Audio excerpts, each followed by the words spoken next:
This is going to be about white supremacy. Let me start out by saying that I'm going to break this topic into two separate videos. I might be able to compress them into one, but I'm not going to do that because I think I'd lose some meaning in the process, and I certainly don't want to do that. And what the hell anyway, I'm not exactly in a rush here. The author of the book I'm going to consider sometimes reflects on how he is pressed by a deadline. I haven't got any deadlines except my own demise. Other than that, it's all lifelines for me. That's what these things are, lifelines. So I was watching Charlie Rose before he got fired, and this fellow have a conversation, and I won't be saying that again because Charlie Rose got sacked. He vanished, vaporized, one of the many who got the axe over some type of sexual misconduct. I don't know what Charlie Rose did. He was 75 years old.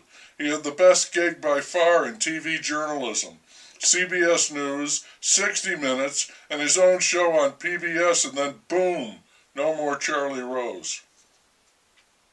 The man he was talking to made an impression on me because he was so self-assured, speaking in a way that let you know that he was absolutely certain that he was in the right. I thought of him as Mr. Agenda because his overriding interest was in slavery and what followed that, up to what we are living in now. He would say that it is the story, the history of white supremacy and its involuntary twin, black disenfranchisement and suffering. The man has written a few books, the latest being We Were 8 Years in Power, An American Tragedy. I ordered that book from the library. It must be very popular. It took me over half a year to get a copy. The usual time is 2 or 3 days.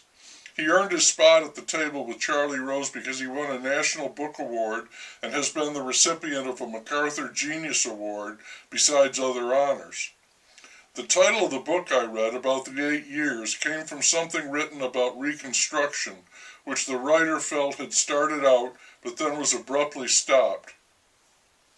That title was also clearly a reference to the election and re-election of Barack Hussein Obama. The author fully acknowledges his great success was rooted in the Obama presidency. A black president, the realization of the unthinkable, gave him a voice. He wrote, "It is important to remember the inconsequence of one's talent and hard work and the incredible and unmatched sway of luck and fate."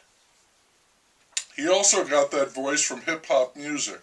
He wrote of a rapper, he grabbed the mic like a cudgel, raised it to the sky, lightning struck, and the cudgel was now a hammer, and the slave was transformed into a god whose voice shivered the earth.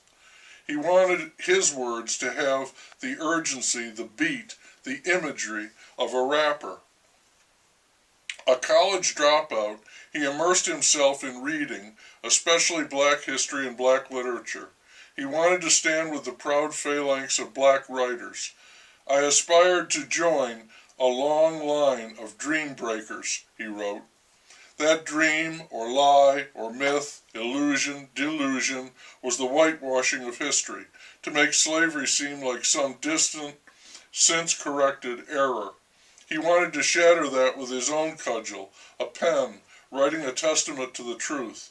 He sees himself as a black intellectual, and his book reminds me more of Norman Mailer than James Baldwin, dropping big words, thinking big thoughts, writing long, winding, windy sentences. He notes that segregation results in completely different behavior patterns in the populations, different people. That reminded me of Darwin, finding that isolated colonies of birds and animals led to physiological alterations, different creatures in the same species. In the beginning of the 8 years, he is very aware of his shortcomings, almost parading his failures, mourning his lost years. But he matures and comes to see racism not as a flaw in the country, but as the foundation and lifeblood of the country. That's his theme, his drumbeat, his agenda. More of it in the next part.